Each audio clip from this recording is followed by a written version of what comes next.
Hey guys, what's crackin'? Godsman here, coming at you with another top 10 list. Today, we'll be continuing with the United Sanctuary decks and discussing the top 10 most impactful boss units in the Oracle Think Tank clan. Now, Oracle Think Tank is one of the original clans of the game, being a part of its very inception in BTO 1 Descent of the King of Knights.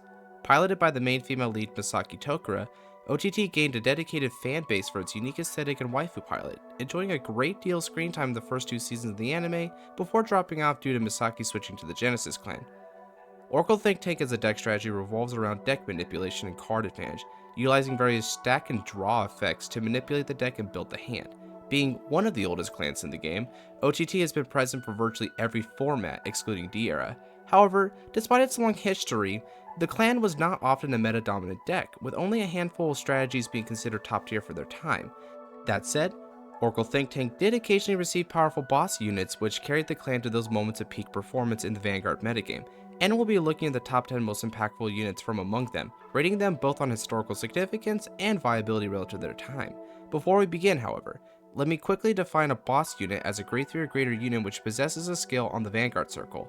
I thought it prudent to specify this again, as it means that cards like Silent Tom will not be included as they aren't technically boss units in my eyes, but I will give a nod to this card nonetheless since it is one of the clan's best finishing pieces. With that said, let's get into the list. Kicking off with an honorable mention, we have Scarlet Witch Coco, which released during BTO 2 Onslaught of Dragon Souls with the following two skills. Continuous, Vanguard Circle. During your turn, if you don't have any cards in your soul, this unit gets 3000 power. And then Auto, Counterblast 2. When this unit is placed on the Vanguard Circle, if the number of cards in your soul is 1 or less, you may pay the cost. If you do, drop to 2 cards. Coco's reason for being an honorable mention is due to her role as a strong alternative ride for OTT players after Tsukuyomi was hit. See, when the original era of Vanguard was coming to an end to make way for the oncoming Limit Break era, 3 decks stood above all else to create a triangle format in the meta which would persist well into said era. One of those decks was Tsukuyomi, a strategy so dominant it was eventually hit on the restriction list. That's where Scarlet Witch Coco comes into play, who stood as OTT's backup plan which kept the clan playable in the Limit Break format. This was due to the deck's great card advantage, with Coco herself already being a +2 on ride should you meet her condition, which is a condition that was ensured due to the starting Vanguard being Little Witch Lulu, who emptied the soul while providing another plus, resulting in a whopping +3 combo that was far beyond the norm for decks in this period of time. The 3k power-up was also ahead of its time, allowing Coco to reach 13k power and thus actually hit against Vanguards with cross-ride bonuses. All told, this made Coco the best option Oracle Think Tank had, and allowed them to still be somewhat relevant. Although the other cards on this list stand as more noteworthy pillars of strength and impact in the clan, I decided to give Coco credit for bearing the weight left behind by Tsukuyomi, making it the honorable mention of this list. Starting off at number 10 spot, we have Benito White Witch Yo-Yo, a V-Series original Vanguard with the following skills. Auto, Vanguard Circle or Front Row Rearguard Circle. At the end of the battle, your Vanguard with Witch in its card name attacked a grade 3 or greater Vanguard. If it is the first battle of that turn, cost Counterblast 1 and discard 2 cards from your hand. Choose up to 1 grade 3 card with Witch in its card name from your hand and write it as stand. Auto. When this unit is rode upon, call this card to your rearguard circle or you get an imaginary gift Protect. Yo-Yo was introduced in V-Clan Collection Volume 3, a series of sets which revitalized various old or undersupported archetypes, with Yo-Yo being just that for the OTT Witch archetype. Yo-Yo did her job very well, making Witches not only playable in the V format, but actually somewhat viable in the premium format as well. However, this isn't the reason Yo-Yo is on the list, but rather the result of the actual reason, her multi-attack. As stated before, Oracle Think Tank as a clan was not often a meta deck, being held back by various shortcomings which persisted throughout the years, and of all these issues, perhaps the most glaring was the clan's inability to multi-attack, with every version being limited to a mere 3 attacks per turn. This was a crippling disadvantage, which haunted the clan throughout its long history, only ever being mitigated by especially powerful effects to make the most of the 3 attacks at its disposal. The lack of a multi-attack was so long-standing that the clan gained a reputation for it in some circles of the community. That is, until Benito White Witch Yo-Yo was revealed near the end of the V era, using her mystical mastery to finally overcome OTT's biggest barrier and become the clan's first ever form of multi-attack in the V series. And a powerful one to boot, sporting various benefits which makes the skill formidable. First off, Yo-Yo isn't just a multi-attack, but a Vanguard multi-attack, which is generally more powerful than an extra rearguard swing due to the pressure and better card advantage that comes from additional drive checks.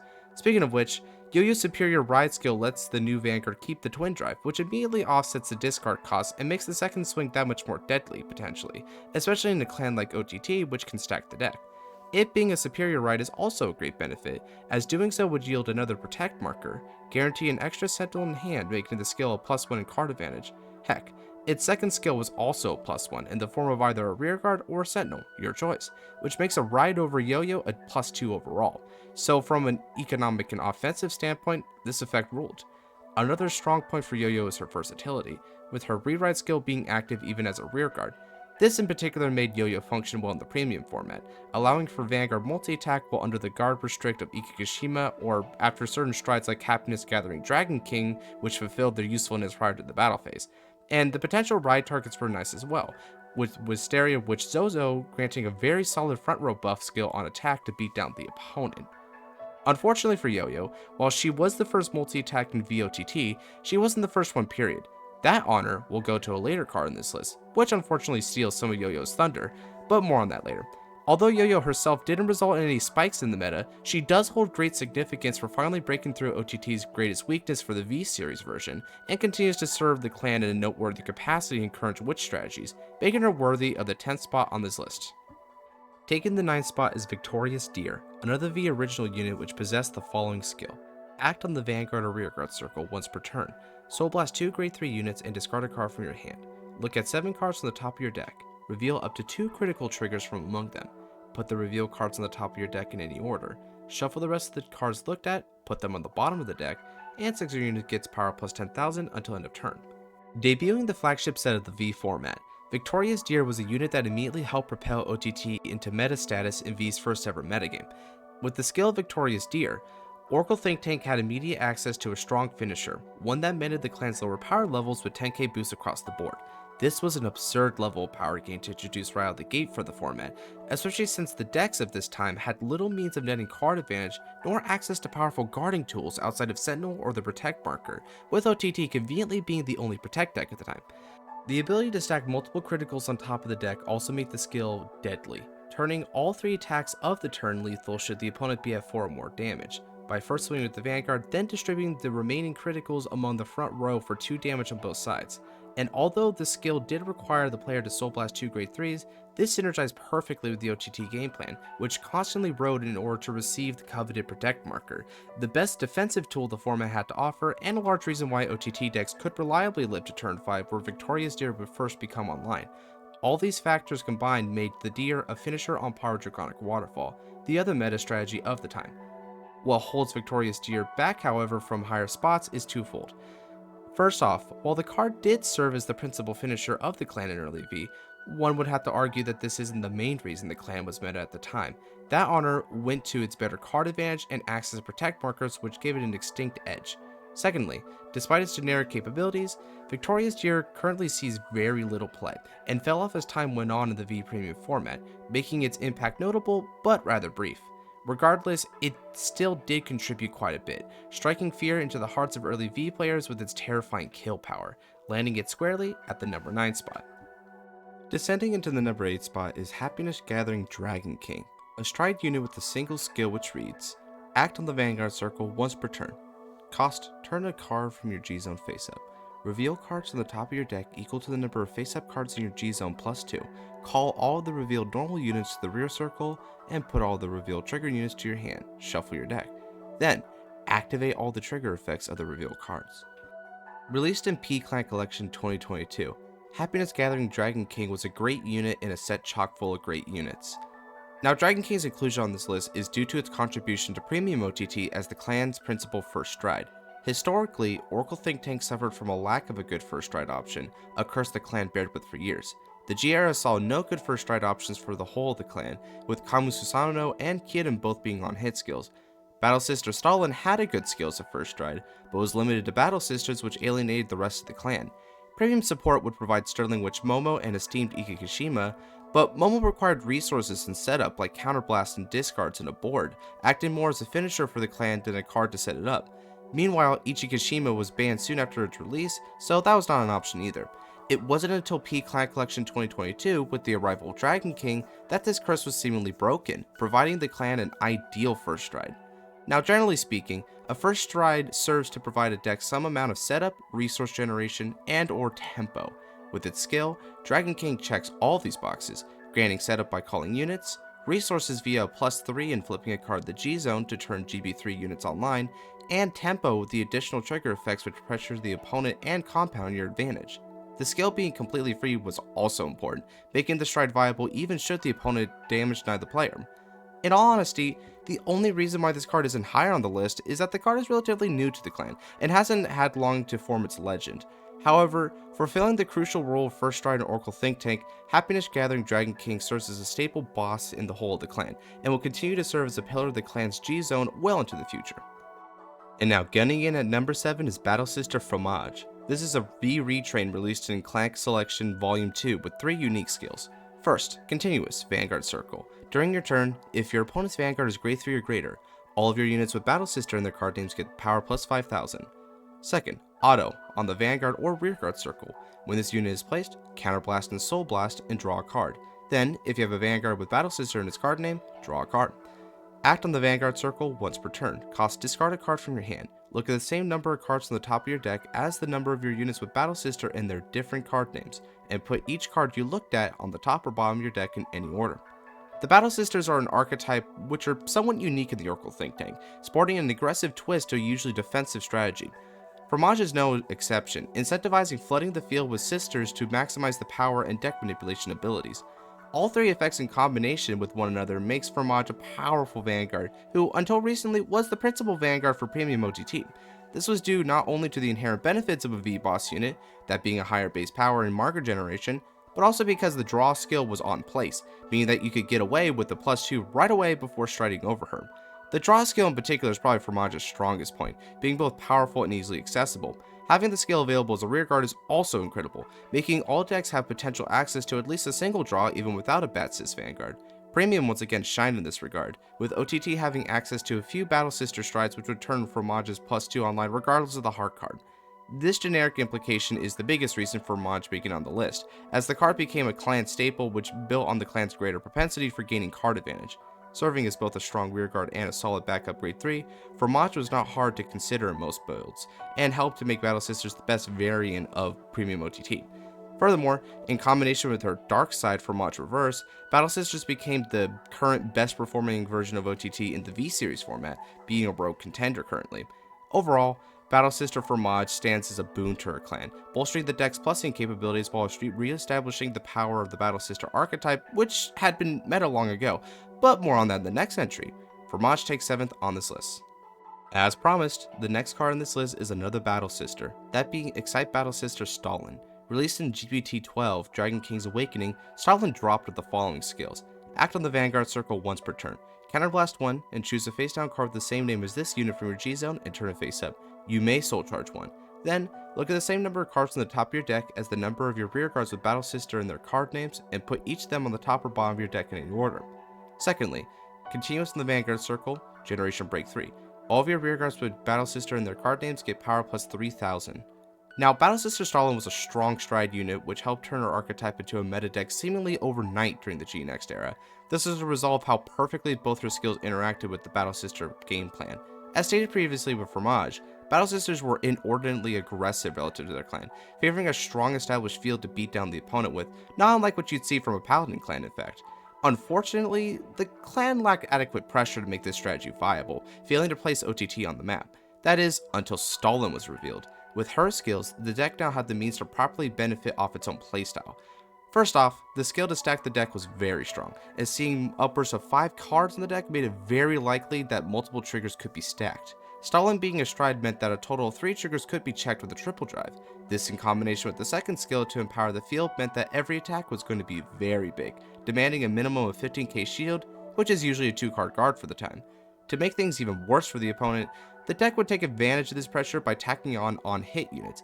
Now, as discussed for the first stride issues of Premium Dragon King, on-hit skills are rather unfortunate, as they can be prevented by the opponent a lot of the time, leading to players to disregard them as bad skills. But in some cases, these skills can be quite good if the adequate strain is put on the opponent, forcing them to make hard choices. Stalin did just that, forcing the opponent to prioritize holding off the Vanguard for fear of trigger sack, and then subsequently guard whatever unit she may put the criticals on, in turn putting them in a situation where they had to let those skills go through. Another crucial aspect of Stalin was her aptitude as a first stride, granting her insane deck stacking ability right away while setting her up for the GB3 next turn. This meant that Battle Sisters did not struggle for a first stride option, a huge benefit over the rest of the clan. It also maintained the very quick tempo that the archetype sought after. In fact, perhaps the best feature of Battle Sisters was their ability to rush in the early game while maintaining card advantage to survive in the late game. Stalin was absolutely perfect in this regard, guaranteeing triggers to continue the offense and defense on the next run with. And oftentimes this is exactly what would happen, with the grade 2 game of Battle Sisters being second only to the likes of Blasters, meaning that they oftentimes could strong-arm the privilege of first stride against the opponent. All in all, the speed and power the Stalin provided to the Battle Sisters was simply ludicrous, finally elevating Oracle Think Tank into top tier, a level of success the clan had not enjoyed since Tsukuyomi 4 years prior. For this reason, Battle Sister Stalin takes 6 on this list. Breaking her way into the top 5 is Goddess of the Sun Amaterasu. Under the V retrain, Amaterasu was released in VBT08 Silver Dust Blaze and contained the following 2 skills. First, auto from the deck. When revealed by a card's effect, bind the top card of your deck, and one of your Vanguards gets plus 10,000 power and critical plus 1 until end of turn. Second, auto on Vanguard or Rearguard Circle. When it attacks, discard a card from your hand, look at 3 cards from the top of your deck, reveal up to 1 normal unit from among them, put it in your hand, and put the rest on top of your deck in any order. Amaterasu is one of the more intriguing units on this list, being a unit whose skill triggers from being revealed by an effect, thereby acting as a pseudo-critical trigger. Now, as we've seen with most of the cards on this list, one of the more uniquely powerful aspects of Oracle Think Tank is its ability to manipulate the deck, a tactic which makes consistently checking triggers, especially criticals, a central part of the clan's offense. However, in the game of Vanguard, only 16 triggers are allowed in a deck, a pool which can quickly dry up over the course of a game. This meant that while the power to constantly sack triggers was indeed powerful, it relied on having the triggers left to do so, an issue which a naturally grindy deck like OTT would run into sometimes often. Amaterasu brought an answer to this issue, effectively adding an extra 4 critical triggers into the deck simply by the nature of her inclusion. This was huge for Oracle Think Tank decks, giving them that added bit of consistency to their game plan to continue pushing for game at virtually no cost. And the stipulation of being revealed by an effect was no issue whatsoever, with cards such as Susanoo and Dragon King doing just that as part of their effects along with various other units in the clan, such as Magical Calico, who had a rather hilarious interaction with Amaterasu, which allowed you to reveal all 3 copies in order to proc all their effects for a very massive Vanguard with criticals. So Amaterasu, needless to say, synergized with most decks. Ichikashima had a similar effect to grant 10k when revealed, but Amaterasu was the better one for granting the critical effect.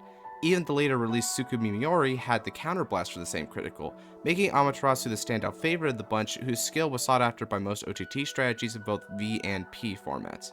The same goes for her nifty second skill, which granted hand filtering and mid-battle deck manipulation before or after Vanguard attacks.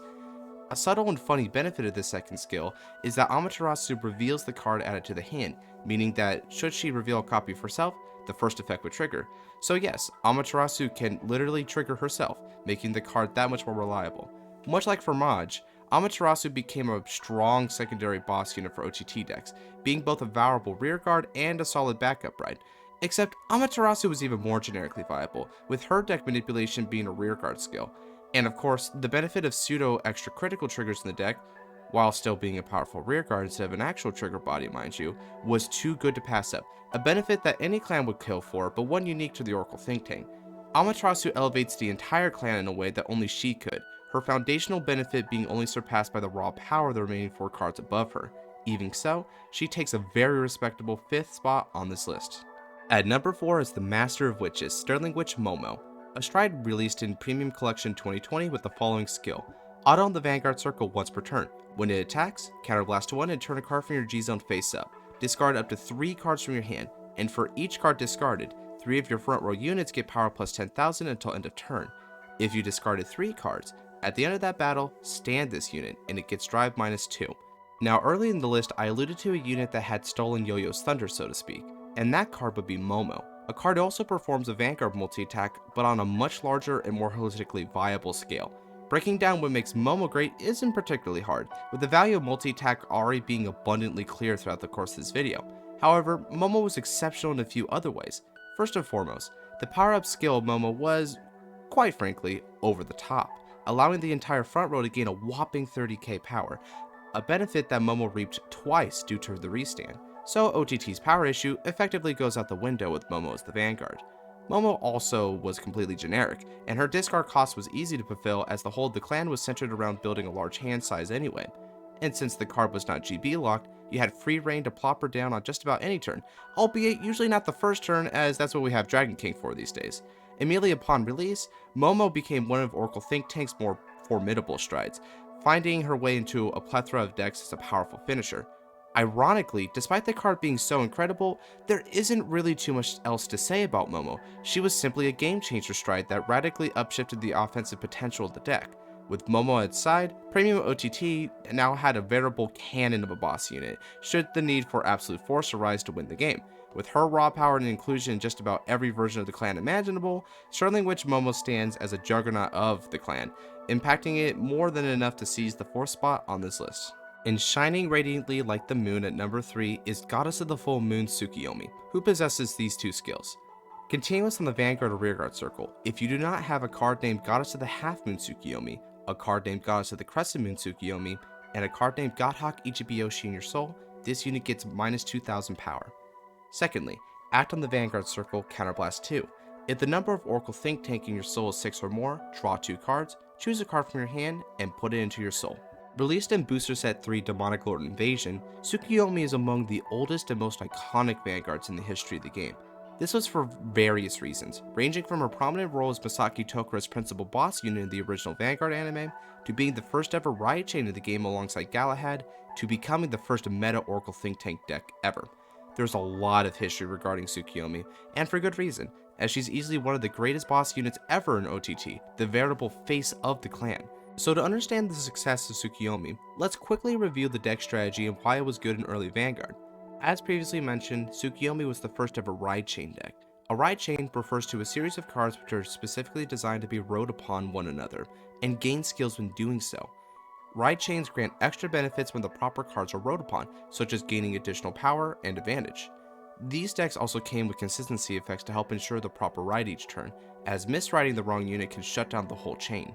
Ride chains were a rather interesting deck strategy employed in a lot of decks to varying success, with Tsukuyomi standing atop them all as the most successful. Tsukuyomi's chain began with the Grade 0 Godhawk Ichibiyoshi, which, at the beginning of the ride phase, searched the top 5 cards of the deck for a Goddess of the Crescent Moon Tsukuyomi. Crescent Moon in turn did the same for Half Moon. Half Moon did this as well for the Full Moon, but came with the ability to Soul Charge 2 on ride should you possess the previous 2 cards in the ride chain in the soul. The importance of maintaining the chain then comes full circle, no pun intended, with Goddess of the Full Moon Tsukuyomi, which required the complete chain and soul to maintain her 11k base among other things. There is a whole lot going here, but suffice to say, this system is a powerful but rather delicate one.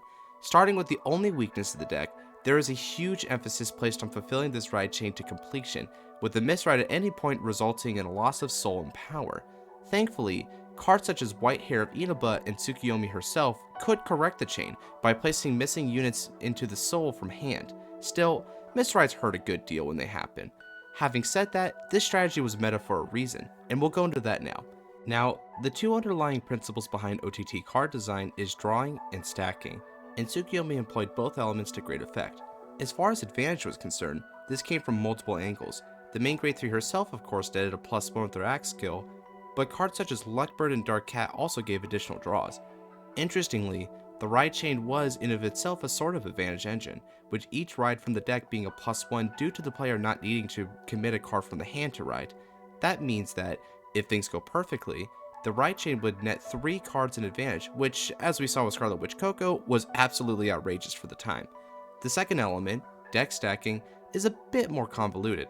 See, in the anime, Masaki Tokura utilized the skills of the Tsukuyomi units alongside other pieces to stack the deck, but in reverse.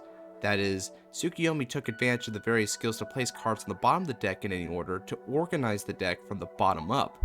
Skills such as from the ride line skills, which conveniently place cards on the bottom, up to 5 cards at a time.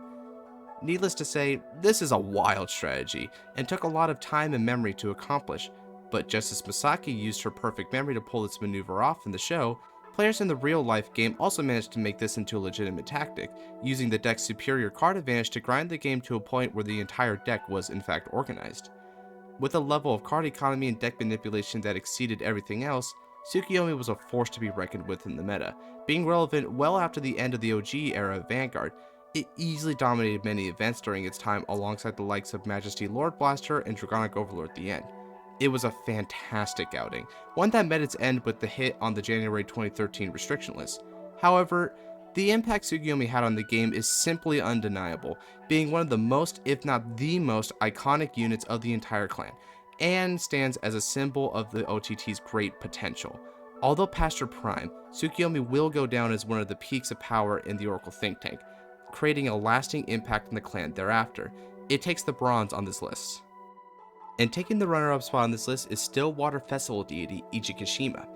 This original Stride unit released in G Booster Set 12, the same as Stalin interestingly enough, and possesses these two skills. First off, act on the Vanguard circle.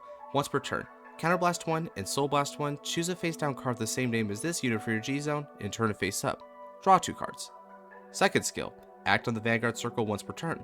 GB3, Oracle. Oracle is active when you have 5 or more cards in your hand. Choose a face-down card from your G-Zone and turn it face-up. During that turn, your opponent cannot call G-Guardians nor Grade Zeros from hand to Guardian Circle. Now, throughout the course of this video, I've put a particular emphasis on the importance of a first stride in OTT, being one of the clan's historic issues until recently. But what about a finisher stride? What was the reason for not addressing this aspect of deck building? Well, this one card is that reason. Ikichishima's inclusion on this list is rather self-evident, as the card is among the most dangerous strides ever created, and one of the greatest assets to the Oracle think tank clan since its release. Guard restricts are a common topic for these top 10 lists, being one of the most powerful abilities a unit can have.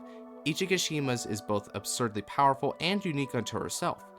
With her skill, the opponent's ability to guard is dramatically reduced, locking them out of their best shields and thereby limiting the opponent to higher grade normal units to guard the onslaught. At first glance, this seems rather impressive, and it is, but it gets worse somehow. See, in the initial era of its release, Sentinel units were grade 1 and thus valid guards under Ichi's turn-wide guard restrict. This was often the saving grace for other decks, as experienced players knew to hold onto their PGs for the inevitable Ichikashima stride. However, this ridiculously powerful skill somehow aged like fine wine, getting better with time as the advent of V-Series introduced draw PGs, a kind of Sentinel that saw play in virtually every premium deck upon their release. This was due to their inherent benefit as a draw trigger, which not only provided advantage for every deck, but more importantly, allowed for extra room in deck building as they no longer took up space as normal units. These benefits outweighed the unique skills of most PGs prior, and their status as grade zeros were convenient for sidestepping grade 1 guard restricts, which were common in a lot of units like Balam, Gurgit Helios, and Dragstrider Luard. However, in the case of Ichikashima, it backfired, preventing the player access to their sentinels alongside all the other strong shields in their hands. This guard restrict wasn't just stupid powerful either, as the condition for activation was simple, just by being an Oracle.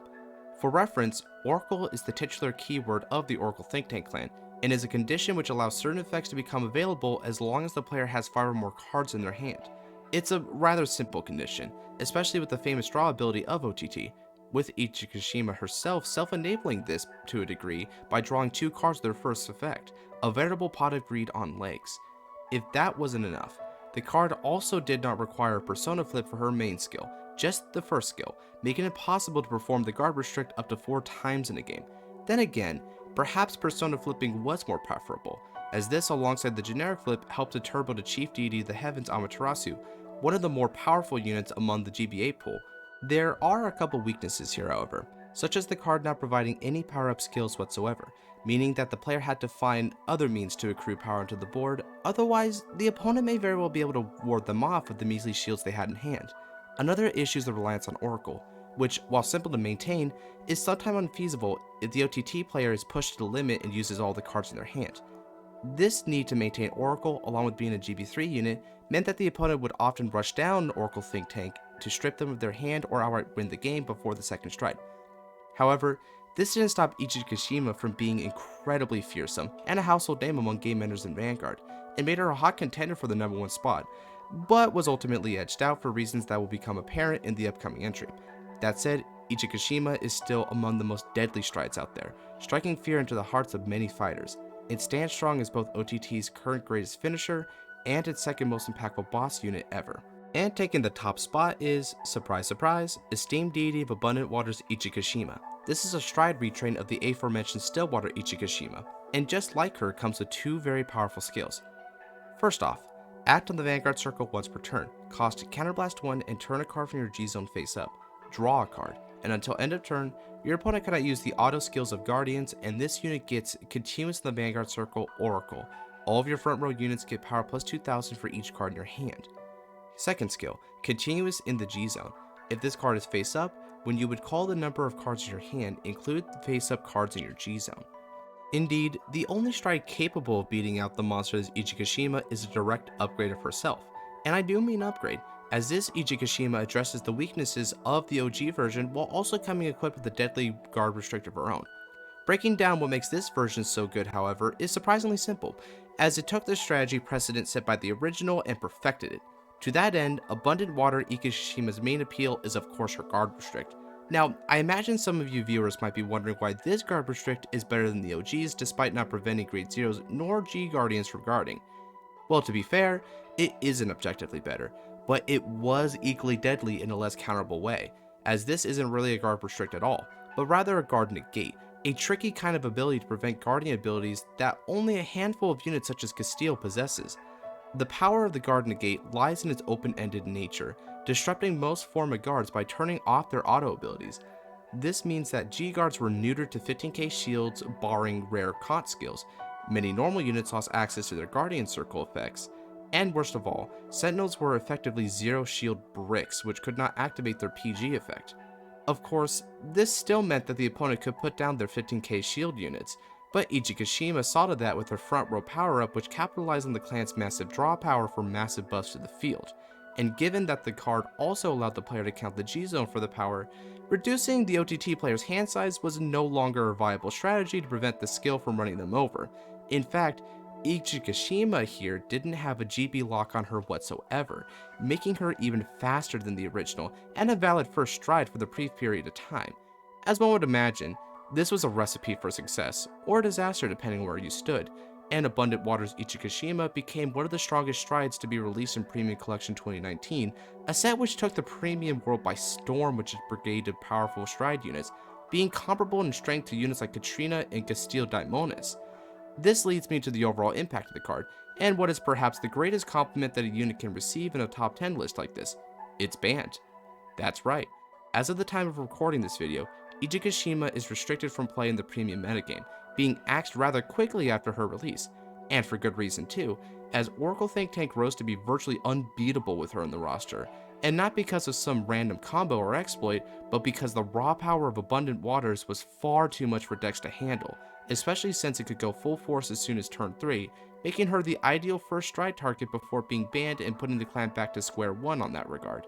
And of course, she's 100% generic, being the absolute best stride in every single OTT deck during her short tenure in the game. But I digress. Overall, esteemed deity of Abundant Waters Ichikashima represents the very pinnacle of the Oracle Think Tank, providing the clan its arguably strongest form of guard disruption ever, while eliminating many of the clan's weaknesses with its drastically strong power-up skill and ability to more or less ensure the Oracle condition, not to mention the speed and splashability of the card. True to her name, Ichikashima is the god of the Oracle Think Tank clan, a legendary unit which was struck from the heavens by Bushi to keep OTT from dominating the other decks around them.